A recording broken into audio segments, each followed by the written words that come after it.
السلام علیکم دوستوں، سیرت النبی صلی اللہ علیہ وسلم سیریز کی تیسری ویڈیو میں خوش آمدید۔ آج کی ویڈیو میں ہم بات کریں گے خصائص و شمائل، یعنی کہ specialties of the prophet Muhammad peace be upon him, وہ خصوصیات، وہ کیریکٹرسٹکس، وہ کوالٹیز آپ صلی اللہ علیہ وسلم کی جو کہ اللہ تعالیٰ نے صرف آپ کو ہی عطا کی، اس کے علاوہ کسی اور کو عطا نہیں ہوئی، کسی اور انسان کو، کسی اور نبی یا رسول کو عطا نہیں ہوئی۔ صرف وہ چیزیں جو آپ صلی اللہ علیہ وسلم کے لیے ہی یونیک ہیں۔ خصائص و شمائل کا ٹاپک علماء کرام کے لیے کافی دلچسپی کا باعث رہا ہے، یہاں تک کہ کئی سارے علماء کرام نے تقریباً 50 اور 50 سے بھی زیادہ خصائص و شمائل لکھے ہیں اور بیان کیے ہیں۔ اس میں سے کچھ ہم اس ویڈیو میں بیان کریں گے۔ سب سے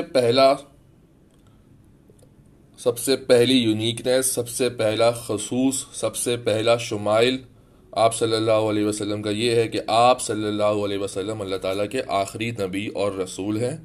ظاہر سی بات ہے، آخری نبی اور رسول کوئی ایک ہی انسان ہو سکتا ہے، دو تو آخری نہیں ہو سکتے۔ اس کا ذکر قرآن میں بھی موجود ہے کہ آپ صلی اللہ علیہ وسلم خاتم النبیین ہیں۔ دوسری خاص بات جو کہ آپ صلی اللہ علیہ وسلم کے لیے ہی ہے وہ یہ کہ آپ صلی اللہ علیہ وسلم نبی ہوں گے۔ یہ بات اللہ تعالیٰ نے اس وقت سے پہلے ہی مقدر کر دی تھی کہ جب جب آدم علیہ السلام پیدا بھی نہیں ہوئے تھے، یعنی کہ جب آدم علیہ السلام کو اللہ تعالیٰ نے بنایا نہیں تھا، اس سے پہلے ہی اللہ نے یہ ڈیسائیڈ کرا ہوا تھا کہ آپ صلی اللہ علیہ وسلم اللہ کے نبی ہوں گے۔ اس کا ذکر ہمیں ایک حدیث میں ملتا ہے کہ آپ صلی اللہ علیہ وسلم نے فرمایا تھا کہ میں نبی تھا اس وقت بھی جب آدم مٹی اور روح کے درمیان کے مرحلے میں تھے، یعنی کہ آدم علیہ السلام کے اندر روح پھونکی بھی نہیں گئی تھی، روح الگ تھی، مٹی الگ تھی، مٹی سے بنے ہوئے آدم کا پتلا الگ تھا، لیکن اس وقت بھی آپ صلی اللہ علیہ وسلم اللہ کی طرف سے نبی مقدر ہو چکے تھے۔ تیسری خاص بات جو کہ آپ صلی اللہ علیہ وسلم کے لیے ہی خاص ہے وہ یہ ہے کہ آپ صلی اللہ علیہ وسلم کو تمام انسانوں کے لیے نبی بنا کر بھیجا گیا۔ وہ تمام انسان جو کہ آپ صلی اللہ علیہ وسلم کے دور میں زندہ تھے، اور وہ تمام انسان جو آپ صلی اللہ علیہ وسلم کے دور کے بعد آنے والے ہیں قیامت تک، آپ صلی اللہ علیہ وسلم تمام انسانوں کے لیے اللہ کی طرف سے بھیجے گئے ہیں۔ یہ خاص بات آپ صلی اللہ علیہ وسلم کے علاوہ کسی اور نبی یا رسول کو حاصل نہیں تھی۔ پچھلے تمام انبیاء اور تمام رسول صرف کسی خاص قوم، خاص علاقے کے لیے ہوا کرتے تھے، یہاں تک کہ آپ صلی اللہ علیہ وسلم جنات کے لیے بھی نبی تھے۔ ہمارے پاس سیرت النبی صلی اللہ علیہ وسلم میں ایسے واقعات موجود ہیں کہ جب آپ صلی اللہ علیہ وسلم نے جنات کو دین کی تبلیغ کی اور جنات آپ کے ہاتھ پر مسلمان ہوئے، جنات نے آپ صلی اللہ علیہ وسلم سے دین سیکھا۔ آگے جب ہم مکی دور شروع کریں گے تو تب ایک نائٹ آف دا جن، حضور صلی اللہ علیہ وسلم کے بارے میں یہ ہے کہ رات میں آپ صلی اللہ علیہ وسلم جنات کو تبلیغ کیا کرتے تھے۔ اس حدیث پر ہم بعد میں آئیں گے۔ اچھا، جب ہم اس والے شمائل کا ذکر کرتے ہیں تو یہاں پہ ایک سوال اٹھتا ہے کہ بھائی آدم علیہ السلام اور نوح علیہ السلام بھی تو تمام انسانوں کے لیے نبی تھے، لیکن اگر ہم دیکھیں تو آدم علیہ السلام اور نوح علیہ السلام کا کیس اسپیشل ہے۔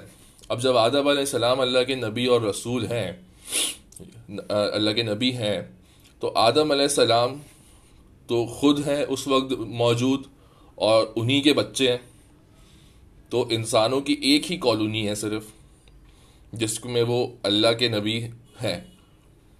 تمام دنیا کے لیے نہیں ہوئے وہ. اسی طرح جب نوح علیہ السلام کی ہم بات کرتے ہیں تو نوح علیہ السلام کو جب اللہ نے نبی بنا کر بھیجا تو اس وقت دنیا میں صرف وہی ایک قوم تھی, صرف وہی ایک سویلائزیشن تھی.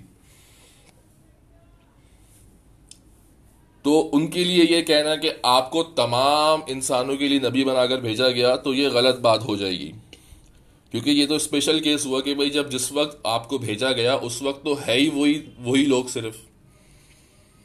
یہ بات تو تبھی ہم سمجھیں گے صحیح سے کہ بھائی جب دنیا میں مختلف قومیں ہوں, مختلف سویلائزیشن ہوں, اور پھر اللہ تعالیٰ کسی کو نبی بنائے اور کہے کہ بھائی یہ نبی ان تمام سویلائزیشنز کے لیے نبی ہے. تو ایسا کوئی نبی نہیں ہے سوائے آپ صلی اللہ علیہ وسلم کے لیے. کہ اگلی خصوصیت یہ ہے کہ اللہ تعالیٰ نے آپ صلی اللہ علیہ وسلم کی مدد کی روب کے ذریعے سے.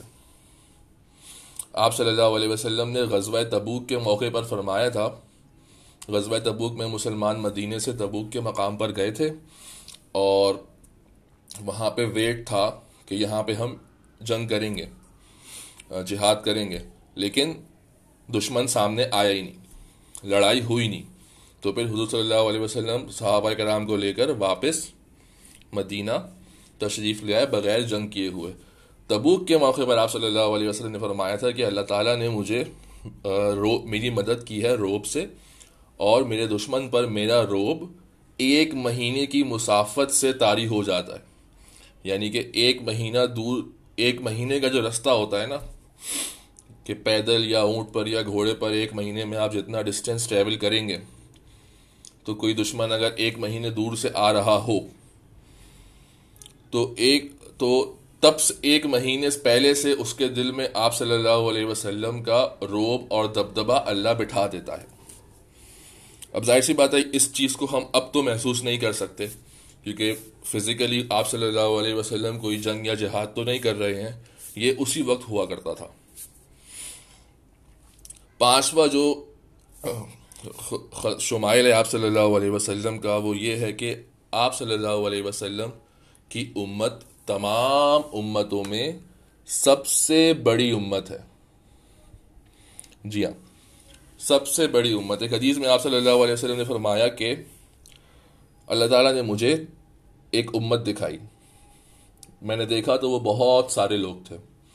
تو آپ صلی اللہ علیہ وسلم سمجھے کہ یہ میری امت ہے. آپ نے پوچھا تو جواب ملا نہیں, یہ موسیٰ علیہ السلام کی امت ہے. پھر آپ صلی اللہ علیہ وسلم کو ایک اور امت دکھائی گئی, یعنی لوگ دکھائے گئے, تو وہ اس سے بھی زیادہ تھے, اور اتنے تھے کہ جہاں تک آپ صلی اللہ علیہ وسلم کی نظر جاتی وہاں تک آپ کو لوگ ہی لوگ نظر آتے. تو آپ صلی اللہ علیہ وسلم کو بتایا گیا کہ یہ ہے آپ کی امت. ایک اور حدیث ہے جس میں آپ صلی اللہ علیہ وسلم فرمایا کہ صحابہ کرام سے مکالمہ کیا, پوچھا کہ کیسا ہو کہ اگر 1/3 یعنی کہ جنت میں اگر 100 لوگ ہوں تو 100 میں سے 33 مسلمان ہوں. تو صحابہ نے کہا ماشاء اللہ بھائی, واللہ, اللہ اکبر. پھر آپ صلی اللہ علیہ وسلم نے فرمایا کہ کیسا ہو کہ آدھی جنت, یعنی کہ اگر جنت میں 100 لوگ ہوں تو 50 لوگ حضور کی امت میں سے ہوں تو تمہیں کیسا لگے. تو صحابہ نے مزید اللہ اکبر وغیرہ کہا. پھر حضور صلی اللہ علیہ وسلم نے فرمایا کہ میری امید ہے, میں دعا کرتا ہوں اللہ تعالیٰ سے, یہ امید رکھتا ہوں اللہ تعالیٰ سے کہ 2/3 جو جنت کی آبادی ہوگی اس میں سے 2/3 لوگ میری امت میں سے ہوں. یہ امید کرتے ہیں, یعنی کہ اگر جنت میں 100 لوگ ہوں گے تو 100 میں سے 66 لوگ آپ صلی اللہ علیہ وسلم کی امت میں سے ہوں گے انشاءاللہ. اور اس بات کا ذرا دھیان رکھیں کہ جس وقت آپ صلی اللہ علیہ وسلم یہ حدیث بیان کر رہے ہیں اس وقت کتنے مسلمان تھے دنیا میں؟ 1000, 2000, 3000 بس. مسلمان مرد کتنے ہوں گے؟ اتنے ہی ہوں گے. اب آپ خود سوچیں پوری, اور اتنی بڑی بات آپ صلی اللہ علیہ وسلم کہہ رہے ہیں کہ قیامت کے دن میری امت یا جنت میں میری امت کی تعداد اتنی ہوگی, اور سامنے کتنے لوگ موجود ہیں اس وقت؟ چند لوگ موجود ہیں، اور ٹوٹل مسلمان کتنے ہیں دنیا میں؟ صرف مدینہ شہر کی آبادی، جو کہ کتنی تھی اس وقت؟ 1500. That's it. تو یہ بھی آپ صلی اللہ علیہ وسلم کا ایک میریکل ہے، معجزہ ہے. اور سب سے اہم، ایک اور اہم ترین شمائل جو آپ صلی اللہ علیہ وسلم کو ملا وہ یہ کہ قرآن مجید ایک انتہائی طاقتور اور ایک زندہ معجزہ ہے. زندہ معجزہ سے مطلب یہ کہ قرآن مجید معجزے کے طور پر ایک کتاب کی صورت میں آج بھی ہمارے سامنے موجود ہے، اور 1400 سال سے موجود چلا آ رہا ہے. ہم قرآن کو پڑھتے ہیں، متاثر ہوتے ہیں، اس کی تلاوت سے متاثر ہوتے ہیں. کوئی غیر مسلم ہم سے پوچھتا ہے اسلام کے بارے میں، ہم سے معجزہ پوچھتا ہے اپنے نبی کا، تو ہم قرآن اس کے سامنے رکھ سکتے ہیں. لیکن اگر یہی چیز آپ دیگر معجزات کے بارے میں کہیں کہ حضور صلی اللہ علیہ وسلم نے چاند کو 2 ٹکڑے کیا، تو ہم تو نہیں تھے دیکھنے کے لیے، وہ تو اسی وقت کے لوگوں کے لیے تھا. اسی طرح عیسیٰ علیہ السلام نے مردوں کو زندہ کیا، ہم نے تو نہیں دیکھا، وہ تو اسی وقت کے لوگوں نے دیکھا. اسی طرح موسیٰ علیہ السلام نے سمندر کو 2 ٹکڑے 2 حصوں میں کاٹ دیا اور رستہ بنا، وہ ہم نے تو نہیں دیکھا. ہم مانتے ہیں کہ ایسا ہوا، لیکن دیکھا تو نہیں ہم نے. لیکن قرآن ایک ایسا معجزہ ہے جو کہ ہم دیکھتے چلے آ رہے ہیں. تو ایسا کوئی معجزہ اور کسی نبی کو عطا نہیں ہوا سوائے آپ صلی اللہ علیہ وسلم کے. اگلا شمائل جو آپ صلی اللہ علیہ وسلم کا ہے وہ یہ کہ آپ صلی اللہ علیہ وسلم کو الاسراء اور معراج عطا کی گئی. اسراء یعنی کہ مسجد حرام سے مسجد اقصی تک کا سفر، اور معراج مسجد اقصی سے آسمانوں کی بلندیوں کو کراس کرتے ہوئے سدرۃ المنتہا سے بھی آگے، جہاں تک کوئی بھی انسان کبھی نہیں گیا نہ جائے گا سوائے آپ صلی اللہ علیہ وسلم کے، جہاں پہ جبرائیل بھی نہیں جا سکے. مطلب موسیٰ علیہ السلام سے اللہ تعالیٰ نے کلام کیا. موسیٰ علیہ السلام کوہ طور پر تھے، اللہ عرش پر، موسیٰ علیہ السلام زمین پر ہی تھے. لیکن کوئی کمپیریزن نہیں موسیٰ علیہ السلام کے اس معجزے کا آپ صلی اللہ علیہ وسلم کے معجزے سے کہ آپ صلی اللہ علیہ وسلم کو معراج عطا کی گئی، آسمانوں کا سفر اور پھر اللہ تعالیٰ سے ملاقات. سبحان اللہ. اگلا شمائل جو آپ صلی اللہ علیہ وسلم کا ہے وہ یہ کہ آپ صلی اللہ علیہ وسلم نے فرمایا کہ میں آدم علیہ السلام کی اولاد کا سید ہوں، سید البنی آدم. اب سید کے بہت سارے مطلب ہوتے ہیں، اور وہ تمام مطلب آپ صلی اللہ علیہ وسلم پر بالکل صحیح ٹھیک بیٹھتے ہیں. چاہے آپ سید سے مقصد لے لیں آقا، لیڈر، پرفیکشن یعنی کہ پرفیکٹ ترین، مکمل ترین انسان ہے آپ صلی اللہ علیہ وسلم، بہترین آدم کی اولاد میں سے ہیں. تو یہ بھی آپ صلی اللہ علیہ وسلم کا ہی شمائل ہے. اگلا شمائل جو کہ ہم نے جب ہم نام ڈسکس کر رہے تھے تب بھی ڈسکس کیا تھا، وہ یہ کہ آپ صلی اللہ علیہ وسلم حاشر ہیں، یعنی کہ قیامت کے دن سب سے پہلے آپ صلی اللہ علیہ وسلم قبر سے اٹھیں گے، اور سب سے پہلے آپ صلی اللہ علیہ وسلم کو ہی کپڑے پہنائے جائیں گے. روز قیامت کے واقعات کیا ہوگا، کیسے ہوگا، وہ سب الگ ٹاپک ہے، لیکن فی الحال یہ بات کر دیتے ہیں کہ سور پھونکا جائے گا تو قیامت آئے گی. پھر جب دوسرا سور پھونکا جائے گا، 2 سور پھونکے جائیں گے. جب دوسرا سور پھونکا جائے گا تو مردے، تمام انسان زمین سے زندہ اٹھ کھڑے ہوں گے.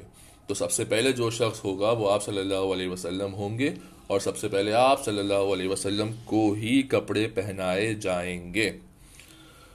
اگلا شمائل جو آپ صلی اللہ علیہ وسلم کا ہے وہ یہ کہ آپ صلی اللہ علیہ وسلم کو حوض کوثر عطا کیا گیا. حوض کوثر جس کا ذکر سورہ کوثر میں بھی ہے، سب سے بڑا حوض جو کہ اسکوائر شیپ میں ہے. ہمارے یہاں دنیا میں جو حوض ہوتے ہیں وہ اکثر سرکل میں ہوتے ہیں، یہ اسکوائر میں ہوگا جو کہ بہت بڑا ہوگا. اور یہ وہ حوض ہے، جنت کے تمام دریا، تمام واٹر سورسز پانی کے ذریعے اسی میں سے نکلیں گے.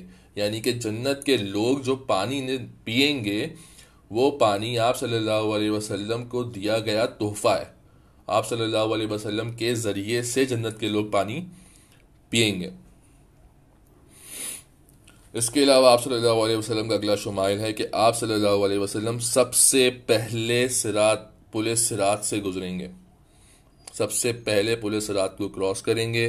آپ ہی وہ شخص ہیں جو کہ سب سے پہلے جنت میں داخل ہوگا. آپ اپنی امت کو جنت کے رستے میں گائیڈ کریں گے، پل صراط پر بھی اور جنت تک پہنچائیں گے بھی. آپ کے نام پر جنت کے دروازے کھلیں گے. آپ صلی اللہ علیہ وسلم اپنا نام بتائیں گے کہ انا محمد، میں محمد ہوں، تو فرشتہ کہے گا کہ آئیے مجھے آپ کے نام پر ہی دروازہ کھولنے کا حکم ہے. آپ صلی اللہ علیہ وسلم اپنا سیدھا پاؤں جنت کے اندر رکھیں گے. جنت میں آج تک کوئی بھی داخل نہیں ہوا. آپ صلی اللہ علیہ وسلم ہی وہ پہلے شخص ہیں جو کہ جنت میں داخل ہوں گے. اور اس کے بعد آپ صلی اللہ علیہ وسلم اپنی کی امت داخل ہوگی. یعنی ویسے تو ہم دیکھا جائے تو ہم آخری امت ہیں، لیکن جنت میں داخل ہم سب سے پہلے ہوں گے. اس میں ہمارا کوئی کمال نہیں ہے، بلکہ یہ اللہ تعالیٰ کا آپ صلی اللہ علیہ وسلم پر ہی فضل ہے، اور جن کے وسیلے سے ہم جنت میں داخل ہوں گے سب سے پہلے. اگلا جو شمائل ہے آپ صلی اللہ علیہ وسلم کا وہ یہ ہے کہ اللہ تعالیٰ نے آپ صلی اللہ علیہ وسلم کو جنت میں سب سے اعلیٰ درجہ عطا کیا ہے. سب سے اوپر کی جنت، یعنی کہ پھر اس کے اوپر صرف پھر اللہ کا تخت ہے. اللہ کا تخت ہے، اللہ کی تھرون ہے. اس کے نیچے جو ایریا ہے جو کہ جنت کا سب سے اوپر کا ایریا ہے، اس کا نام ہے فردوس الاعلیٰ، اور اس کو فضیلہ بھی کہتے ہیں. جس کا ذکر ہم اذان کے بعد ہر دعا میں کرتے ہیں، جو کہ حضور نے ہی فرمایا ہے کہ اللہ تعالیٰ سے دعا کیا کرو ہر اذان کے بعد. مطلب حضور نے ہی یہ دعا ہمیں سکھائی ہے، اور ہم یہ دعا کرتے ہیں ہر اذان کے بعد کہ آپ صلی اللہ علیہ وسلم کو جنت میں فردوس الاعلیٰ کا درجہ عطا کرے، اللہ تعالیٰ فضیلہ عطا کرے. جنت کو آپ سمجھ لیں کہ جنت ایک پیرامڈ کی طرح ہے، اور اس کے لیولز ہیں بہت سارے. جتنا اوپر کا لیول اتنے کم لوگ، اور جتنا نیچے کا لیول اتنے زیادہ لوگ. تو اکثر لوگ تو نیچے کے لیول پہ ہوں گے، پھر اس سے اوپر کا لیول اس میں اور تھوڑے کم لوگ ہوں گے، اور ظاہر سی بات ہے وہ زیادہ نیک بھی ہوں گے.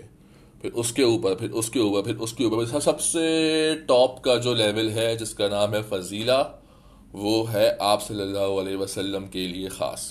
اور اس کے اوپر پھر صرف اللہ تعالیٰ کا تخت ہے. nothing higher than that.